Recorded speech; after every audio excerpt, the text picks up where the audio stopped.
Kita beralih ke informasi yang lain, pemirsa. Puncak Dies Natalis ke-13 Institut Hindu Dharma Negeri Denpasar atau HIADN Denpasar digelar di Aula Kampus HIADN Denpasar.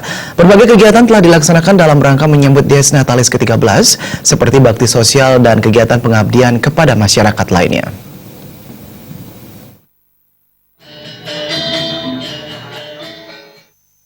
Dalam sambutannya, Rektor HIADN Denpasar Gusti Ngurah Sudiana mengatakan, sebagai lembaga pendidikan tinggi Hindu, HIADN Denpasar senantiasa membimbing putra-putri bangsa untuk menjadi generasi emas di masa depan, sesuai dengan visi dan misi HIADN Denpasar terdepan dalam Dharma Widya dan Budaya. Sejak berdirinya sampai sekarang, HIADN Denpasar memiliki 3 fakultas, yakni Fakultas Dharma Acarya, Fakultas Brahma Widya, Fakultas Dharma Duta, serta program pasca sarjana, dan semua program studi telah diakreditasi oleh BAN PT. Kedepannya kampus kita ini agar bisa menjadi contoh kampus kerukunan di Indonesia. Karena sampai sekarang belum ada contoh kampus kerukunan untuk meredam berbagai hal, perkelahian antar kampus, perkelahian pelajar, kemudian situasi negara seperti ini. Support kalau kita mampu membuat kampus kita ini menjadi kampus contoh kampus kerukunan. Dan kita harapkan mahasiswa meningkat, tamatannya cepat, bekerja di berbagai instansi, di media, kemudian pegawai negeri dan sebagainya.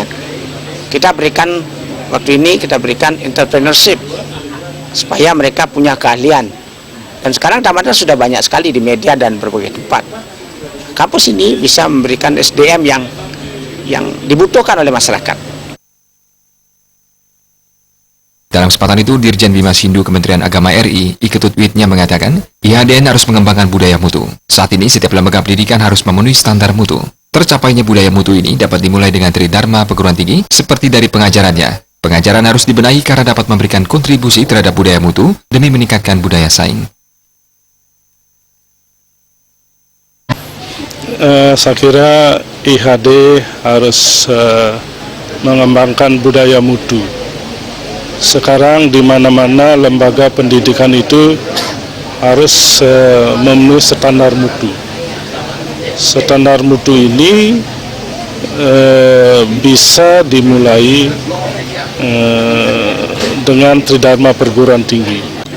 Meningkatnya kualitas perguruan tinggi itu meningkatkan daya saing.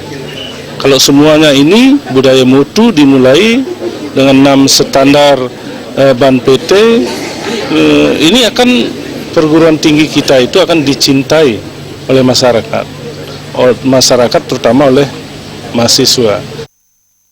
Puncak Dies Natalis diisi pemotongan tumpeng oleh Rektor HIADN Denpasar dan penandatanganan MOU.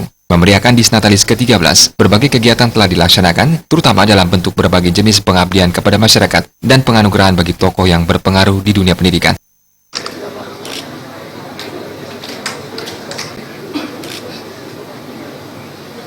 Bayu di Bali TV.